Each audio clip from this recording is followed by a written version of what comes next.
24/7 Teachers Training, a lesson-by-lesson tutorial for homogeneous teaching. We are an EdTech textbook publisher.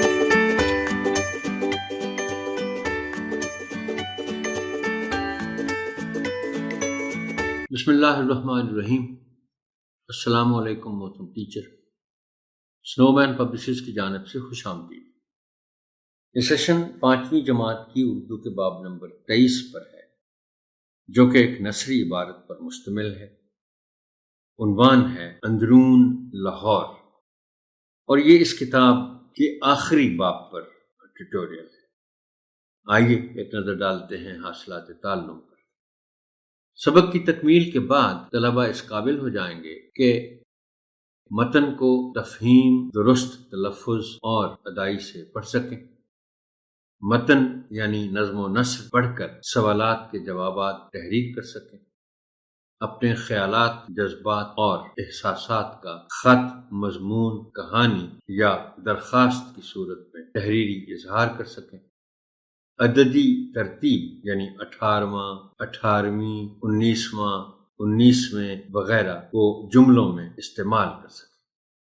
بچوں کو عبارت کے عنوان تک لے جانے کے لیے اور ان کی کتابیں کھلوانے سے پہلے آپ ایک موزوں تمہید اٹھائیں گے، عبارت کے عنوان کا اعلان کریں گے اور پھر کتابیں کھلوائیں گے. تمہید اٹھانے کے لیے درج ذیل نکات پیش ہیں، تاہم یہ حرف آخر نہیں ہیں. بہتر سے بہتر تمہید کے لیے آپ کی فکری جستجو جاری رہنی چاہیے. درج ذیل سوالات کی مدد سے تمہید اٹھائیں. آپ میں سے کس کس نے لاہور دیکھا ہے؟ ظاہر ہے اسکول لاہور کے مضافات میں بھی ہیں، باقی شہروں میں بھی ہیں جہاں سنو مین کی کتابیں لگی ہوئی ہیں. یہ سوال بنتا ہے کہ آپ میں سے کس کس نے لاہور دیکھا ہے. شہر لاہور کب وجود میں آیا؟ اس سوال کے جواب میں نہیں سمجھتا کہ کوئی طالب علم دے پائے گا.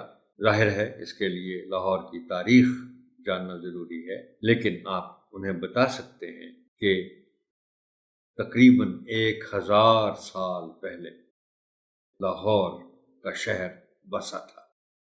لاہور شہر بنا تو اس کا نقشہ کیسا تھا؟ یہ بھی ان کے لیے مشکل سوال ہے، لیکن چند بچے ہو سکتا ہے اتنی بات ضرور کریں کہ سب سے پہلے جن بچوں نے والڈ سٹی کا لفظ سنا ہوا ہے، چار دیواری کے اندر کا، جیسے آپ دیکھ رہے ہیں کہ جب لاہور شہر بنا تھا تو وہ چار دیواری کے اندر تھا. اس کو والڈ سٹی بھی کہتے ہیں، جس کے 13 دروازے تھے. یہ حفاظتی اقدام ہوتا ہے. چار دیواری والے شہر کو بعد میں کیا نام دیا؟ لاہور کے رہنے والے بچے، ظاہر ہے یہ لیول 5ویں جماعت کا ہے، کچھ بچوں نے سن رکھا ہوگا کہ لاہور میں ایک خاص حصہ ہے، ایک خاص علاقہ ہے جس کو اندرون لاہور کہتے ہیں. تو چار دیواری والے شہر کو بعد میں اندرون لاہور کا نام دیا گیا. درجہ بالا سوالات پر مبنی گفتگو کے نتیجے میں بچوں کو باب کے عنوان تک لے جائیں اور انہیں ظاہر ہے بتائیں کہ اس باب کا عنوان ہے اندرون لاہور.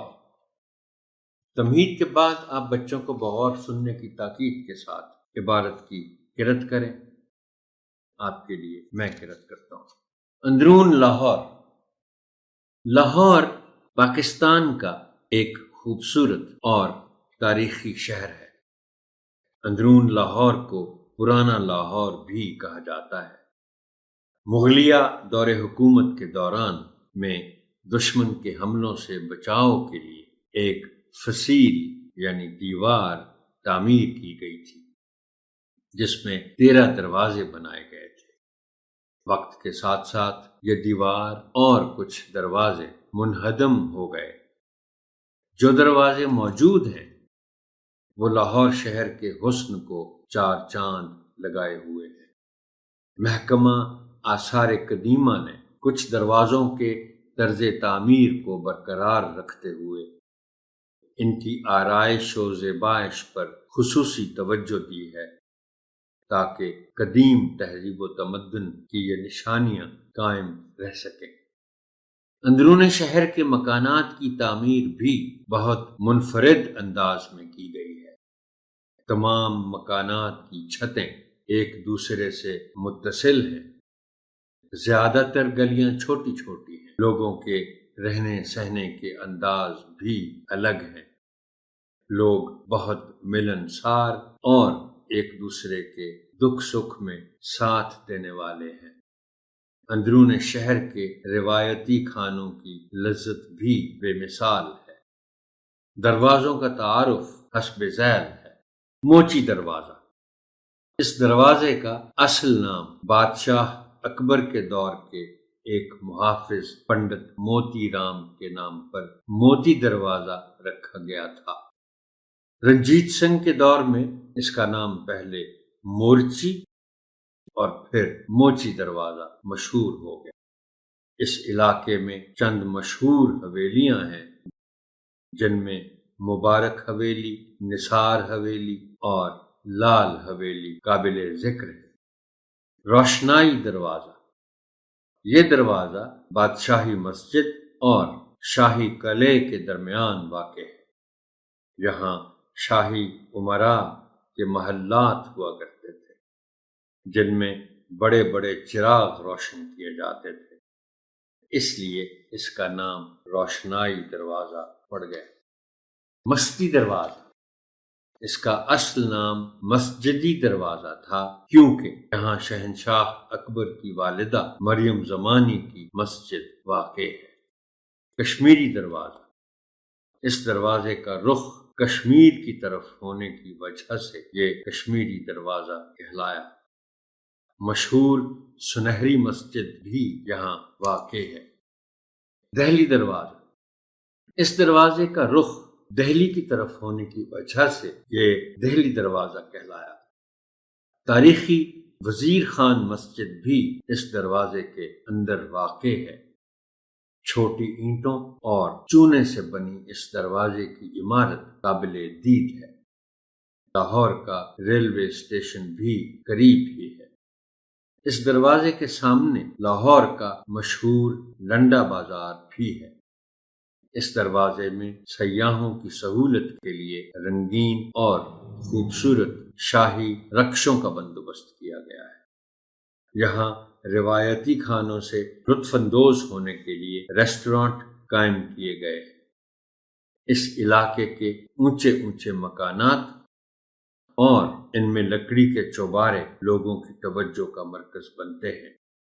یہ مکانات اب ورلڈ بینک کی زیر نگرانی ہیں۔ اس کے حسن اور اصل خوبصورتی کو قائم رکھتے ہوئے ان کی تزئین و آرائش کی گئی ہے۔ اکبری دروازہ، یہ دروازہ اکبر کے عہد میں تعمیر کیا گیا۔ یہ شہر کی مشرقی سمت میں واقع ہے۔ یہاں لاہور کی سب سے بڑی تھوک اور پرچون مارکیٹ ہے، جہاں ہر قسم کی اجناس کی تجارت ہوتی ہے۔ شیروں والا دروازہ، مہاراجہ رنجیت سنگھ نے اپنے دور حکومت میں اس دروازے کے باہر شیروں کے پنجرے بنوائے تھے اور شہر کی حفاظت کے لیے ان میں شیروں کو چھوڑا گیا تھا۔ آج بھی شیروں کے نشان نمایاں طور پر نظر آتے ہیں۔ شاہ عالمی دروازہ، اس دروازے کا نام اورنگزیب عالمگیر کے بیٹے شاہ عالم کے نام پر رکھا گیا تھا۔ اب یہاں بڑی بڑی مارکیٹیں ہیں۔ یہاں تھوک پر ہر چیز خریدنے کے لیے لوگ دور دراز سے آتے ہیں۔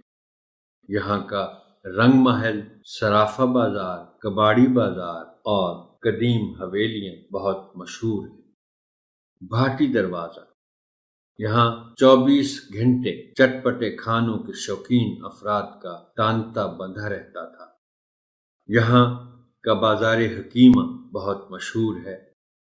اس علاقے کے پہلوانوں نے بر صغیر میں کافی دھوم مچائی۔ شاہ عالمی دروازہ، اس دروازے کا نام اورنگزیب عالمگیر کے بیٹے شاہ عالم کے نام پر رکھا گیا تھا۔ اب یہاں بڑی بڑی مارکیٹیں ہیں۔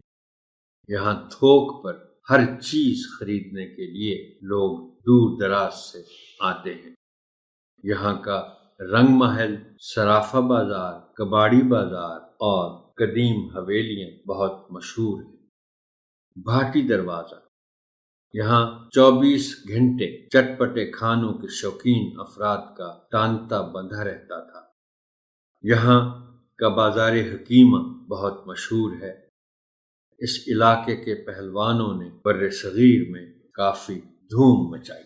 موری دروازہ، اس دروازے کا وقت کے ہاتھوں نشان مٹ چکا ہے۔ اردو بازار اس دروازے کے سامنے ہے۔ اندرون شہر کی عمارتوں کا طرز تعمیر، لکڑی کا کام، لوگوں کا رہن سہن، روایات، انداز گفتگو اور بود و باش آج بھی پرانی تہذیب اور تمدن کی عکاسی کرتی نظر آتی ہے۔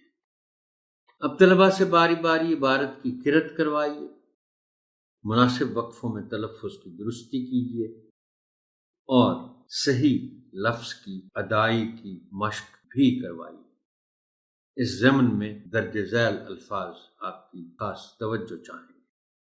منہدم، منہدم، منفرد، اس لفظ کو محترم ٹیچر بہت سے لوگ جن کو اعراب کا علم یا احساس نہیں ہوتا وہ منفرد پڑھ جاتے ہیں۔ لفظ ہے منفرد۔ متصل، متصل پڑھ جاتے ہیں، یعنی تے کو بغیر شد کے پڑھ جاتے ہیں بعض لوگ۔ متصل۔ روایتی، محترم ٹیچر آپ کو یاد ہوگا میں نے چند مقامات پر کچھ الفاظ کا ذکر کیا تھا جن کو حمزہ کے ساتھ لکھ دیا جاتا ہے جبکہ حمزہ کی جگہ یہ ہے، جیسے مجھے یاد آ رہا ہے کوئل کی بات تھی، کوئل ہے، روایت ہے، عنایت ہے، تو یہ روایتی حمزہ کے ساتھ بھی بعض اوقات لکھ دیا جاتا ہے جو غلط ہے۔ روایتی۔ اصل، اصل کہنے کے ہم لوگ عادی ہیں، درست تلفظ اس لفظ کا ہے اصل۔ کلا، قلعہ بول دیتے ہیں روانی۔ اب اس میں دو احتیاطیں ضروری ہیں اس لفظ کو بولنے میں۔ ایک تو یہ ہے کہ کاف پر زبر ہے اور لام پر جزم ہے، لیکن خاص بات یہ ہے کہ عین زبر کے ساتھ ہے اور اس کے بعد اے ہے۔ اس کو ذرا سا مشکل ہے شروع میں اس کو درست تلفظ کے ساتھ پڑھنا۔ کلا، کلا۔ قسم، قسم پڑھنے کے ہم عادی ہیں، اگر اعراب نہ ہو تو پھر شاید قسم کو قسم پڑھ دیا جائے، لیکن یہ جو کائنڈ کی یا ٹائپ کے لیے ہم لفظ استعمال کرتے ہیں وہ قسم ہے۔ تمدن، دال پر شد اور پیش، اس کا خاص خیال رکھا جانا چاہیے۔ محترم ٹیچر ایک میں غلطی، اپنی غلطی کی درستی کر دوں، میں نے متن پڑھتے ہوئے بلکہ اس کو پھر ریپیٹ بھی کیا، رکشا اور رکشا، یہ میں غلط پڑھ گیا، پہلے شاید صحیح پڑھا تھا پھر اس کو غلط، درست طور کے طور پر غلط پڑھ گیا۔ یہ جو سواری ہوتی ہے جس میں ہم بیٹھتے ہیں وہ رکشا ہے۔ رکشا ایک اور لفظ ہے، یہ ہندی سے آیا ہے اردو میں، اور رکشا کے معنی ہے پناہ۔ طلبہ کو مشکل الفاظ کے معنی بتائیے، سمجھائیے اور تختہ تحریر پر لکھیے۔ آپ کی آسانی کے لیے چند الفاظ اور ان کے معنی ذیل میں پیش کیے جا رہے ہیں۔ منہدم، انہدام ہے بنیادی طور پر لفظ، اور اس کے معنی ہے منہدم کے گرا ہوا، عمارت کو منہدم کر دیا جاتا ہے۔ چار چاند لگانا، عزت بڑھانا۔ اب اگر کوئی محترم ٹیچر سوال پوچھے کہ جی یہ چار چاند ہی کیوں ہیں، چار ہی کیوں ہیں چاند، 3 چاند لگانا یا 5 چاند لگانا کیوں نہیں ہے، اس کی کوئی اس کا پس منظر معلوم نہیں ہے، مگر اس کے معنی یہ ہے کہ روشن کر دینا، مشہور کر دینا، عزت بڑھا دینا۔ آثار قدیمہ، آثار، آثار ہے نشانیاں، اور قدیمہ قدیم سے پرانے، پرانی نشانی جو رہ جائیں، بچ جائیں۔ اس کا مطلب ہے تاریخی عمارتیں، کھنڈر، طرز تعمیر، عمارتیں بنانے کا انداز، آرائش و زیبائش، سجاوٹ، امرا امیر لوگ، قابل دید، دید فارسی سے ہے، اس کے معنی ہے دیکھنا، سو قابل دید کے معنی ہوئے دیکھنے کے لائق، عہد زمانہ دور، لیکن عہد کی پھر ایک خاص صفت یہ ہوتی ہے کہ ہم جب بات کرتے ہیں کہ فلاں بادشاہ کا عہد یہ تھا تو اس میں پھر معلوم ہوتا ہے کہ یہ کب شروع ہوا اور کب ختم ہوا۔ دور، تھوک، اکٹھا، یہ پرچون کا متضاد ہے۔ آپ بچوں کو بتا سکتے ہیں کہ پرچون کا مطلب ہے کہ چھوٹی چھوٹی مقدار میں، تھوڑی تھوڑی مقدار میں چیزیں لینا، ایک ماچس لے لی، 1 کلو چاول لے لیے، وغیرہ وغیرہ وغیرہ۔ اور جو تھوک ہے یہ زیادہ اکٹھا سامان۔ چوبارے، چوبارہ کی جمع ہے، مکان کے اوپر کا وہ کمرہ جس کے 4 دروازے ہوں یا چاروں طرف کھڑکیاں ہوں۔ یہ لفظ چوبارے یا چوبارہ اگر آپ اس کا تجزیہ کریں تو چو 4 کے معنوں میں ہے، اور بارہ جیسے باری لفظ ہوتا ہے کھڑکی کے معنی میں۔ سو یہ ایک خاص جگہ ہوتی تھی، خاص کمرہ ہوا کرتا تھا، اب شاید رواج میں نہیں رہا، اور یہ چونکہ اندرون لاہور کی بات ہو رہی تھی، اس لیے چوبارے تب ہوتے تھے کہ مکان کے اوپر کا وہ کمرہ جس کے 4 دروازے ہوں یا چاروں طرف کھڑکیاں۔ صرافہ، روپے پیسے اور سونے چاندی کے کاروبار کا پیشہ۔ تانتا، قطار، سلسلہ، ایک کے بعد ایک۔ بود و باش، رہن سہن، تمدن، مل کے رہنے کا طریقہ، اور عام طور پر مرکب الفاظ کے طور پر تہذیب و تمدن کے الفاظ اکٹھے استعمال ہوتے ہیں۔ متصل، اتصال بھی اس سے ایک لفظ ہے، متصل کے معنی ہے ساتھ ملا ہوا۔ بند کتابوں کے ساتھ پہلے آپ عبارت کا مفہوم بیان کریں اور پھر طلباء کو خاموش قرت کا وقت دیں۔ اس کے بعد ان کی کتابیں بند کروا کر منتخب بچوں کو عبارت کا مفہوم بیان کرنے کے لیے کہیں۔ اب آپ چند الفاظ کا انتخاب کریں اور بچوں سے کہیں کہ وہ ان الفاظ کو استعمال کرتے ہوئے اپنے جملے لکھیں۔ آپ ان کے جملوں کی اصلاح کریں اور پھر نمونے کے طور پر خود بھی ان الفاظ کے جملے بنائیں اور تختہ تحریر پر لکھیں۔ محترم ٹیچر، 5ویں جماعت کی اردو کے آخری باب پر اس سیشن کی سماعت کا شکریہ، لیکن آپ کو اللہ حافظ کہنے سے پہلے میں چند باتیں آپ کے گوش گزار کرنے کی بشارت کرنا چاہوں۔ 5 کتابیں ہم کر چکے ہیں، ہر باب پر ہم نے ایک سیشن کیا۔ مقصد یہی رہا کہ آپ کی زبان دانی کے معاملے میں کچھ تھوڑی بہت مدد کر سکوں۔ میرے لیے یہ بات باعث سعادت بنان ہوگی اگر میں زبان دانی کے معاملے میں آپ میں ایک فکری جستجو پیدا کر سکوں۔ اگر کر سکا ہوں تو ویسے تو آپ کو معلوم ہے میں ہر باب پر جو سیشن کرتا ہوں اس کے آغاز میں یہ جملہ ضرور، لکھا ہوا جملہ ضرور بولتا رہا کہ آپ اپنی فکری جستجو آپ کی جاری رہنی چاہیے۔ دیکھیے محترم ٹیچر، بات یہ ہے کہ جب تک ہم میں سے ہر ایک کے اندر جاننے کی خواہش پیدا نہیں ہو تب تک ہم علم کے معاملے میں اپنے سفر کا آغاز نہیں کر سکتے۔ ایک انگریزی کی پروورب ہے بہت اچھی کہ not ignorance but ignorance of ignorance is the death of knowledge، یعنی لا علمی جہالت نہیں ہے لیکن لا علمی کا احساس نہ ہونا جہالت ہے۔